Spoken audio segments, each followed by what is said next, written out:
Trowbridge. I'm not sure what time the grass. I can never remember what time it is. I don't know very well. You maybe just do breakfast for them and then they'll go to the bedroom meal. I have a friend whose spirit told her she got a reading and was told to make her extra little house and for them breakfast, and she did. And she found out she hated taking them breakfast. So they came and had dinner. Oh, and she was really wonderful. She is just really wonderful gourmet cook. So she made them dinner. And as soon as they got there, she said, look, I brought you everything you can make yourself a continental breakfast. And she said, you can have dinner. Nobody ever complained about it. That's,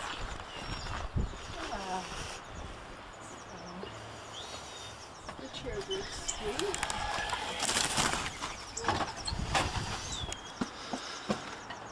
oh, that's sweet. Oh my goodness.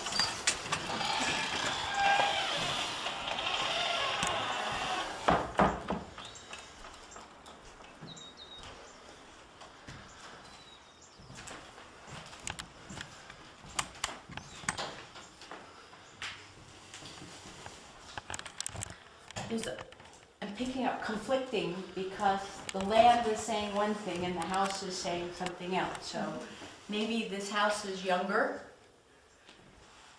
Of course, younger than the land because the land's here first. But this had a lot to do with, there was just animals all over.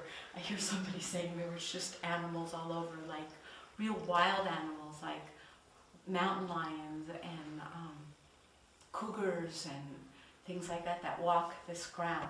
It's really, really important to know that because when animals walk the ground and live there, it means that they're safe, and they literally, if we're going to use the word, spiritualize a place.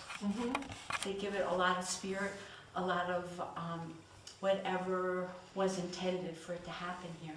And the only reason that they left here was because a few people came. So we lose the animals that are more wild as soon as a little teeny bit of population came. And as soon as a little teeny bit of population came, this wasn't as populated.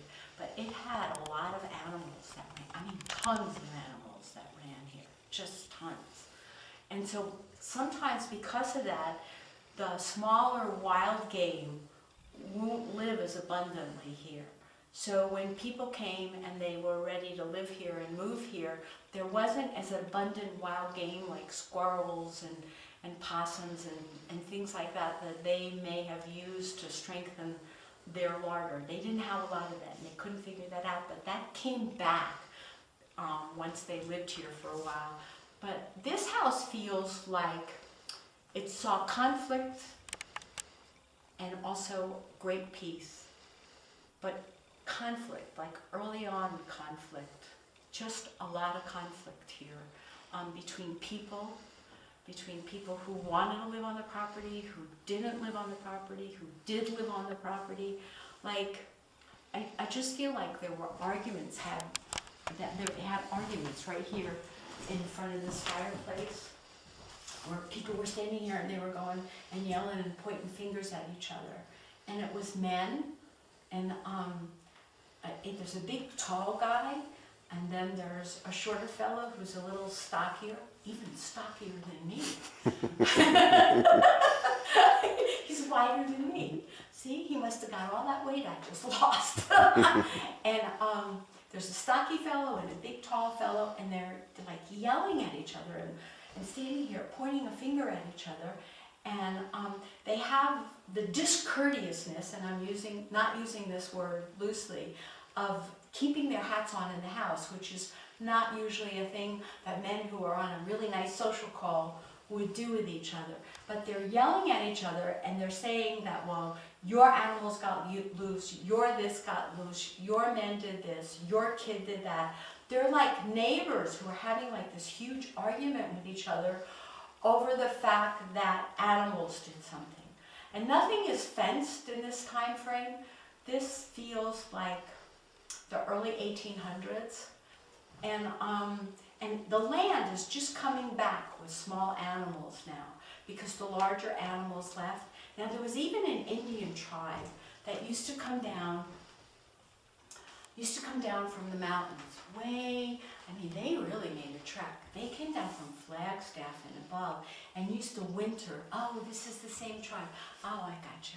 This is the same tribe that we talked about other places. They used to come down and used to winter in Tucson. This was before there was ever a fort here, before real populations happened. And they used to come down and they used to bring sheep on this really long trek. No cattle or anything, just sheep. And they used to hunt for larger game that fed them over the summer. They didn't bring a lot of food with them because this place had a lot of game then. So they'd shoot deer and antelope, and there were even some elk that roamed here, amazingly so, that came really far down. And so this tribe used to be here, and they used to summer here and then take everything back with them. It used to take them like a month or so to get back, maybe even 6 weeks to get back to Flagstaff. So we're talking about somebody being on the property, bringing on the land, and there was water here. There were springs here. There probably still is, if they're still underground. But there was like a great big huge watering hole here that they made from one of the springs.